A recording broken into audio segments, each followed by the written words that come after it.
Hello, this is Don Thornton. I'm the short sale guy, and I want to go over a new entry in our series, Short Sale Stories, because we had a doozy of a short sale that closed recently, and I wanted to spin an entire video and a podcast and a blog on this because it was probably one of the most, I would say, interesting and difficult short sales that we've ever been able to get approved and closed.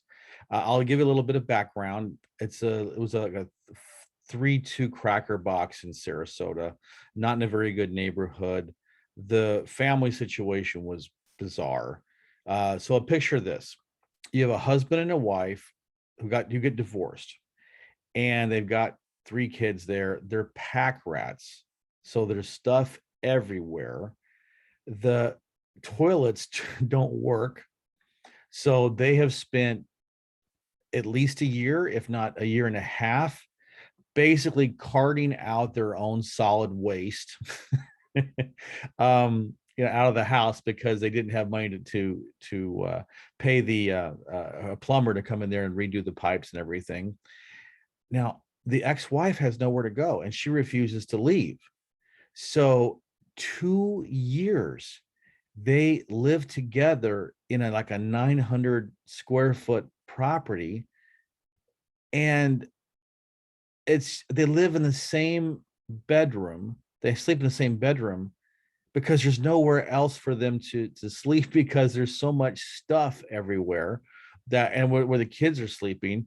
And the kids brought over some friends, and or I don't know what you call them, friends or friends with benefits, I don't know. So they put like 2 sets of bunk beds in the kids room, and these are adults. These are 20 something kids.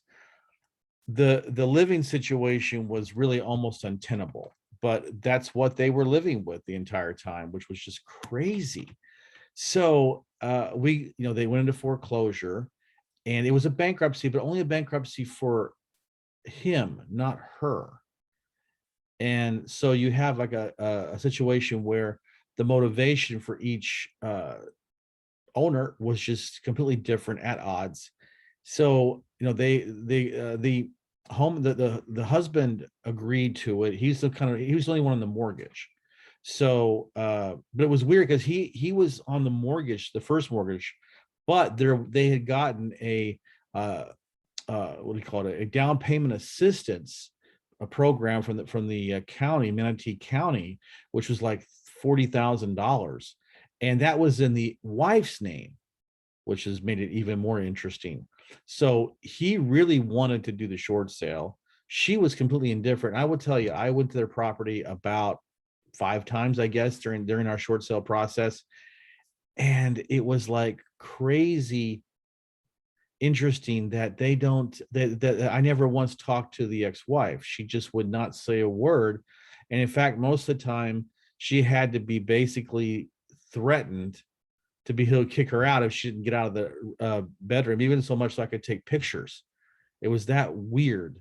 But that wasn't even the hard part. Well, I'm getting to this stuff. So we go through. It's a Fannie Mae foreclosure, which is they're generally pretty good, but they have a policy, and I'll get into this right now. Here's the problem: we had to went through 2 buyers because there's no way I was going to buy that piece of crap. I wasn't, with all that plumbing problems or whatever. So we had one buyer, and it took us a while because this was during COVID, really bad COVID. I mean, we're still in COVID, but I mean, the banks have adjusted now and things are going more quickly again. But for a while there, when they were focusing their attention on loan modifications, they pulled almost everybody from the short sale department and they put it over into loss mitigation or to loan mods and pre, or what am I looking for? Not a pre foreclosure, but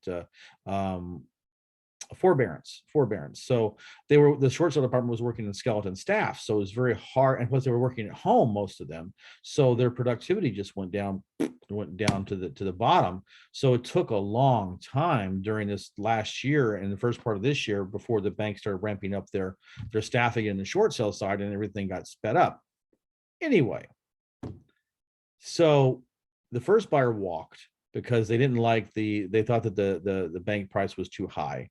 So after that, we went and did a value dispute, and we were able to get them down another $40,000, which, listen, for Fannie Mae, that's an incredible achievement to get Fannie to come down another 40,000 off of their original we'll take this price or you can pound sand offer. So that's great. So we're thinking, all right, this is going to work. We found another buyer, someone who was more interested in the property at that price. So we said, awesome, this is great. Here's the problem. We still had to deal with that second mortgage, which was basically just a down payment assistance through the county. But here's what happened. I'm going to go ahead and start reading some of this stuff to you. Apologize if I'm not looking at you in the camera because I'm going to be reading here. So this is what we received from the county. They said, we've not received a request for a short payoff, but our policy is to consider a reduction based on a percentage to percentage basis that the first mortgage lender is willing to reduce their lien by. We will need to know the balance of the first mortgage and the negotiated balance that the first mortgage lender is willing to settle on before we will look at discounting our second lien. As stated before, we look for a percentage to percentage reduction as the first mortgage lender is willing to take. If the first mortgage lender is willing to reduce her payoff by 50%, then we would do the same. So they're saying that they have a $40,000 lien and they'll reduce it to 20, which is 50%, if the first mortgage reduced it by 50%. Well, we're talking about a $200,000 mortgage or balance, and they're saying, okay, we'll reduce ours by 20 if they reduce theirs by 100, which is just insane, right? So, this is just I just got some of the quotes here, throughout the email chains and the negotiations back and forth. And so we countered back and said, this is a Fannie Mae loan. The max that's allowed per their guidelines is $6,000 for the junior lien. And so we gave the documents that substantiate that and so forth. And basically it says the second may not receive more than $6,000 at closing under any circumstance if we are taking a short payoff on our lien. If they generate additional proceeds, those proceeds go to our lien and they still get $6,000 unless we're paid in full. Please advise them that we will need to know if they want the $6,000 or zero ASAP. If it's zero, we will cancel the deal. The foreclosure can proceed as possible. Which, of course, we attempted to make them understand and see the reason and how stupid and unreasonable their demands were, that if the property goes to foreclosure auction, they don't get anything at all. That's wiped out because there's no way that it was going to be a full payoff at the auction. So we're saying, look, here's what the first mortgage is saying. It's Fannie Mae. It's the federal government. So they're not going to let you get more than $6,000. And if you want to, get on your high horse and demand what you want to demand, then you're not going to get anything. So then they came back and said, we understand that, but getting $60,000 against a $40,000 lien is not good. It's not good for us either. And it's like someone's telling you, it's like negotiating with a doctor who's telling you have a terminal disease. It's like, well, you know what? I want a better offer, doctor. You're negotiating with a terminal disease. They're negotiating with Fannie Mae, which is take it or leave it because they hold all the cards. So anyway. So they came back to us and said, we want our 50%. We want to see a 50% reduction by the first mortgage, or we're out and we don't care. So it was dead. We thought it was dead completely. So we came up with the idea, well, we need to put some political pressure on them because we're dealing with I'll read here, the Housing and Economic Opportunity Manager for Manatee County's Redevelopment and Economic Opportunity Department. They're the ones that manage the down payment assistance. So we decided to put a little bit of political pressure on them. So we contacted every single member of the county board and just reached out to them and said, look, this is what's happening. You have this family here that is getting totally screwed over because your policies don't work, and there's no way they can work because you can say all you want that you want the first mortgage to have a 50% reduction, but in real life, that's not going to happen. So we went to every single one. We called, we sent emails, we talked to almost all of them. I think 5 of the 6 we had conversations with, and we told them, look, this is going to go to the press. This is going to be bad press for you, because we're going to fight for our clients, because what you're doing is unreasonable. So we pull off this miracle, and they agreed to take $6,000. We get it in writing. The buyer did his inspection. He's okay with it, because the price, we got him down initial $40,000, which made the plumbing problems okay for them, not for me. I wouldn't have done it. But then we have the other problem.